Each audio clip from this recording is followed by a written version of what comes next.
My mom chose her new husband over me, told me to leave because he felt unsafe. So I left, took action, and revealed his true colors. So I'll introduce myself before I start talking about what happened. I'm 17 years old. I celebrated my 17th birthday just a couple of months ago. I graduated from high school just a month ago and have been a straight-A student all my life. I've been living with my 38-year-old mother for the last year and 10 months. She's a single mom and the head chef at one of the best Italian restaurants in our city. My parents got divorced when I was 10 years old.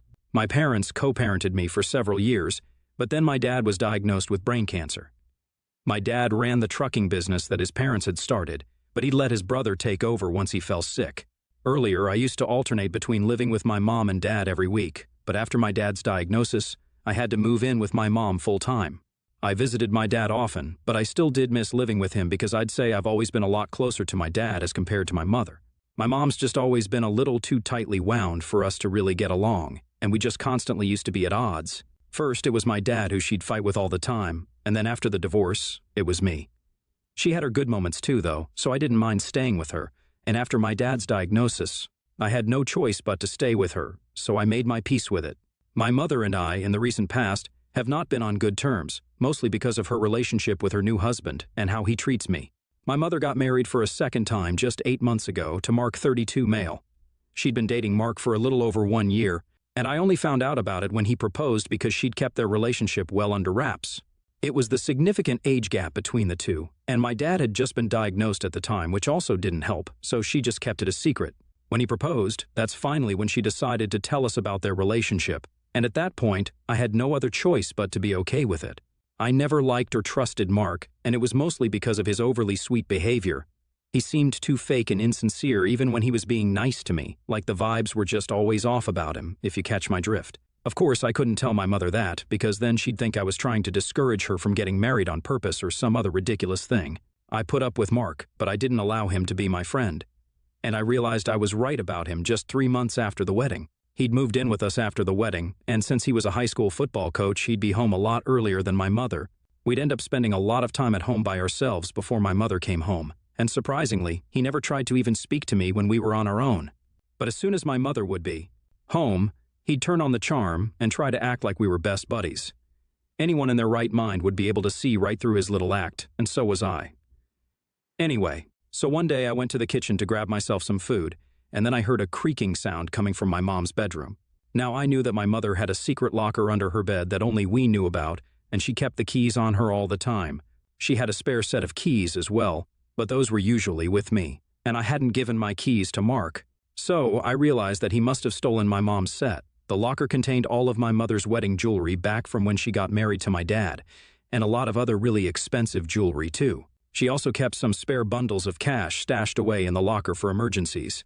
She didn't trust bank lockers and preferred to keep these valuables close to herself because she felt it was considerably safer. It was a whole thing. I watched Mark take out an entire bundle of cash and put it in his pocket. I was too shocked to even move and stayed rooted to my spot. So when Mark turned around, he spotted me standing right outside the bedroom. He looked irritated for a second and then gave me a big smile, walked towards me, and then put his arm around my shoulder while walking me to the living room couch. There, he told me that my mother had asked him to bring her some cash for a work emergency, and that's where he was headed with the bundle of cash. He told me that this was perfectly normal and that I didn't need to talk to my mother about this. I was going to tell my mother about it that day as soon as she came back home, but as soon as I started the conversation, she told me she didn't want to hear it. I just sat her down in private and told her that I had something to talk to her about with regards to Mark, and as soon as I said that, she shut me down instantly. She told me that she'd seen this coming and knew this was going to happen at some point or the other. My mom thought that I was going to tell her the same old, "Mark is not the right guy for you," and for some reason, she believed that I was going to try and ask her to patch things up between her and my dad. I don't know why she assumed that, because I never made it seem like I thought she and my dad were good together or whatever. I was very relieved when they separated because it was better that they get divorced than force each other to remain married and traumatize me with their daily fights and arguments. I tried to tell her, but she just wouldn't hear it and yelled at me and said that if I even said a word against Mark, then she'd ground me. That pissed me off, so I decided that she could suffer for all I care, since she was clearly too taken by Mark's surface-level attractiveness to notice what a loser he was. If she wanted to believe a lie and stay delusional, then I wasn't going to stop her, especially after she'd insulted me like that. I didn't bring up the incident with Mark after that and waited for my mother to catch on herself, which she unfortunately never did. Months passed like this, and I grew more and more distant from my mother because she was obsessed with her husband, and it was just gross, simply because it was Mark of all people. Then, about a week ago, my mother decided to sit me down and talk to me about something very important. It was the weekend, and Mark was out with his friends, so it was just my mother and I. My first thought was that there was bad news about my dad, but she told me that wasn't it and started to beat around the bush about irrelevant things. I didn't know what she was trying to get at, and so after some time I got fed up with her and told her to cut to the chase already. She blurted out that she actually wanted me to leave the house now because Mark had told her that he didn't feel comfortable around me and said that I made him feel unsafe and unwanted. Now, I knew that my mother was smitten with Mark, but even I couldn't have seen this coming because kicking your own daughter out due to your husband's insecurity over practically nothing made no sense to me. I knew that Mark was afraid of me telling my mother about the locker incident and also just generally scared that someday I'd force my mother to take her rose-colored glasses off and see him for what he truly was. But he didn't have any reason to worry because, after the way my mother had spoken to me when I tried to tell her the truth, she had made sure that I didn't say anything to her at all beyond that point. In any case, I was so bloody done with my mom that I didn't even bother to argue with her and just said, "Okay," then got up and started packing. My head was pounding with anger while I was packing, and I honestly wanted to wait for Mark to come home so I could punch him in the face. But then I found my mother's spare keys to the locker and had a better idea. I snuck into my mom's room while she was watching television in the living room, grabbed her bag, took out the keys, and then took them away. I also left a note in her purse saying that if she wanted to know where her original keys were, she could talk to Mark about it to make sure that he wouldn't get away with this scot-free. After I was done packing my clothes, books, and some other miscellaneous stuff that I'd need, I walked to the living room to say goodbye to my mother. She seemed surprised because she hadn't actually expected me to pack up and leave that day itself, which is also why she'd been watching television in the living room instead of helping me. In spite of the initial shock, she got over it super quickly and hugged me goodbye. There was not a single tear in her eye, and neither did she seem unhappy about the situation. It was painfully evident that none of this seemed problematic to her at all. I left the house and boarded the bus that took me to my dad's house, which happened to be far away from my mother's place. It was about 2,000 miles away in the suburbs, which is part of the reason why I used to live with my mom. My dad was still undergoing treatment and had to be in and out of the hospital frequently. He lived with his brother who took care of him, and whenever I'd visit him, which was almost every week, I tried to keep the conversation light and positive so he wouldn't worry too much about me. I missed him, but I also cared about him and his health way too much, so I'd never shared anything about Mark or my mother with him. Whenever he'd asked me how I was doing at home and how my mother and her new husband were treating me, I'd lied to him and told him that it was all good. But now I couldn't do that anymore and had to tell him the truth about everything, which I did without any qualms because it was important for him to know this. I told him every single thing that had happened. When I got to talking about the events of that particular day, my dad got so mad that his ears literally went red, which was the first time I'd ever seen it happening. I was a little worried that he'd fly off the handle and that wouldn't be good for his health, but he managed to contain himself. Just to pacify him, I also told him how I'd taken the key and the note that I'd left, which would ensure that my mother found out about Mark's thieving. That seemed to make him feel slightly better, and he told me that I was clever for doing that. My dad and my uncle then told me not to worry about anything and said that they were perfectly fine with taking care of me. The one and only reason they'd even agreed to let me move in with my mom full-time was because they thought it would be easier and more convenient for me. But if this was the case, then they'd happily take me back. I was also much happier with my dad and my uncle, so I didn't really mind that my mother had sent me away. On the first day, I didn't hear back from my mother at all, and neither did my father. But the very next day, my mother sent me a video of Mark sobbing and apologizing to me for whatever had happened. He was begging me to come back because he'd realized that he'd screwed up by stealing from the woman who'd put her heart and soul into the relationship. My mother texted me saying that this video was supposed to be proof that Mark did feel guilty about whatever he had done and for forcing her to kick me out. My plan had worked, and when she'd noticed the missing keys and the note, she'd confronted Mark about it, and he'd been left with no choice but to come out with the truth. It was satisfying to see him crying, but when my mother sent me another text saying that she'd only forgive him if I came back, it stopped being fun and just got exasperating. She should have known that there was no way I was going back to that hell where I was being treated like I was invisible all the time. I was either invisible or being treated like a burden, and neither of those two choices seemed like something anyone would want to pick from. For my mother to even leave the choice to me was ridiculous because it should have been her choice to end that marriage and apologize to me for what she did. If Mark was the bad guy here, so was she, and probably even worse than Mark because at least he wasn't related to me. She, being my mom, had kicked me out for another man, and that was unforgivable.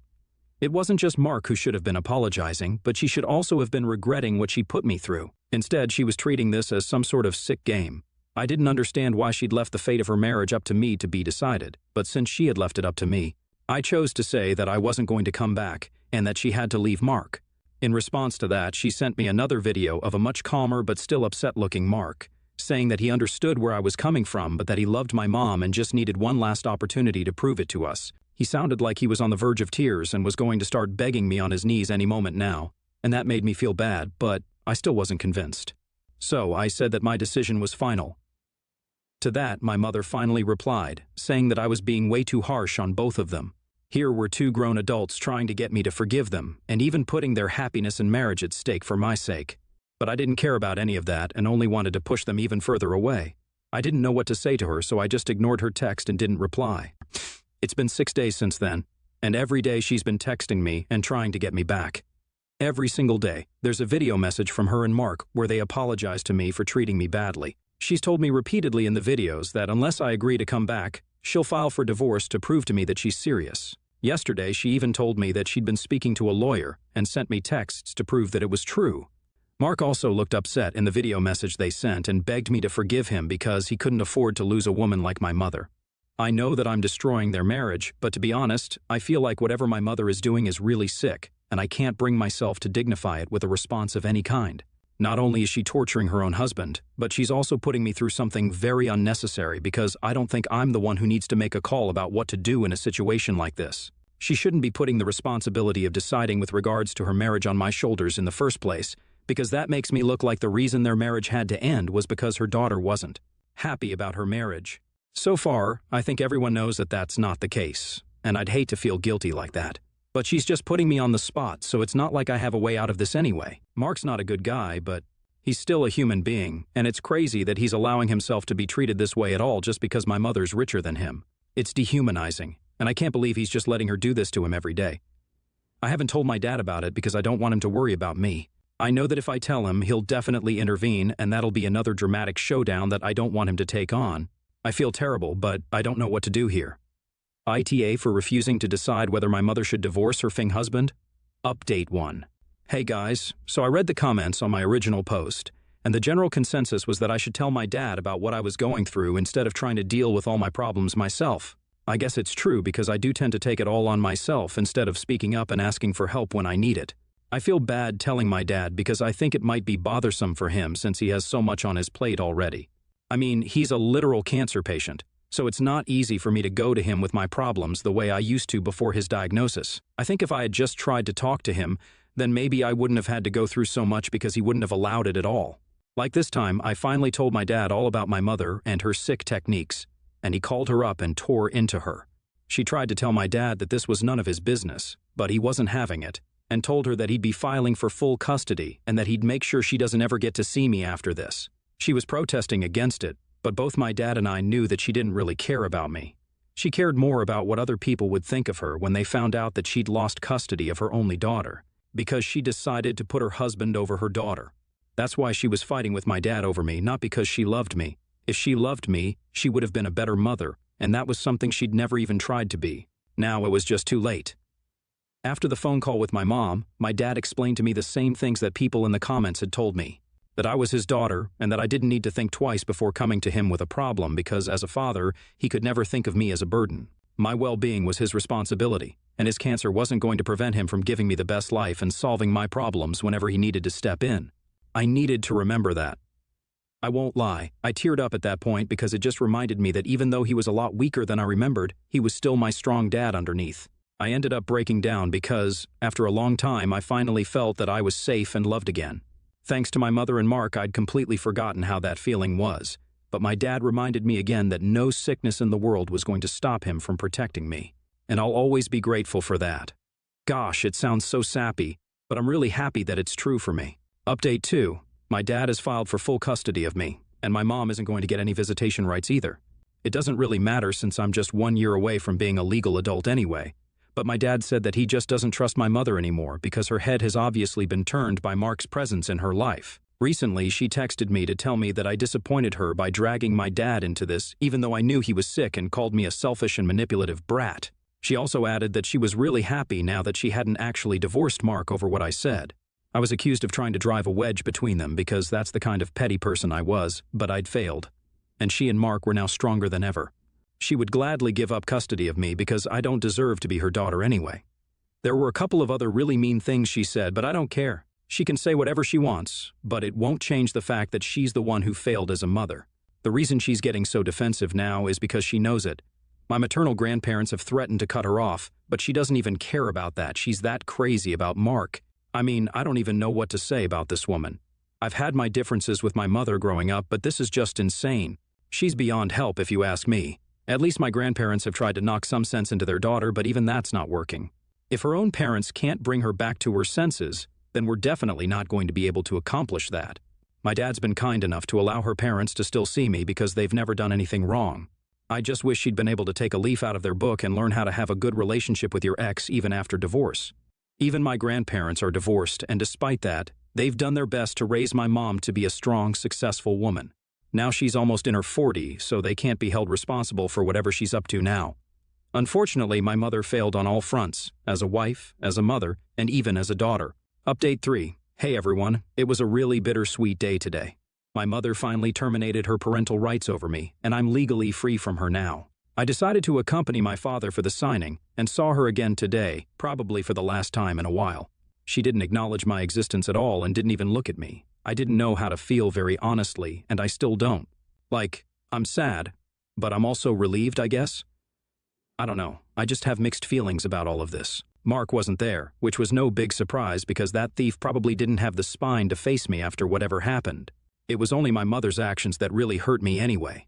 He can go to hell, because he's very irrelevant in my life. My dad and uncle took me out for dinner to make me feel better today, and that did cheer me up a little. 2 days ago, we also learned that my dad is getting better, slowly but surely. There's definitely a real chance of him beating cancer, so if everyone could just pray for that, that'd be great. I love my dad, and at this point, he's my only parent, so I can't lose him. I just can't. My uncle's great, but he's not my dad, and nobody will ever be like him, ever. I don't know how much time I have with him, but I just hope that whatever time we have together is only good times and nothing else now. Nevertheless, I hope you guys keep us in your prayers, and thank you to all of you who responded.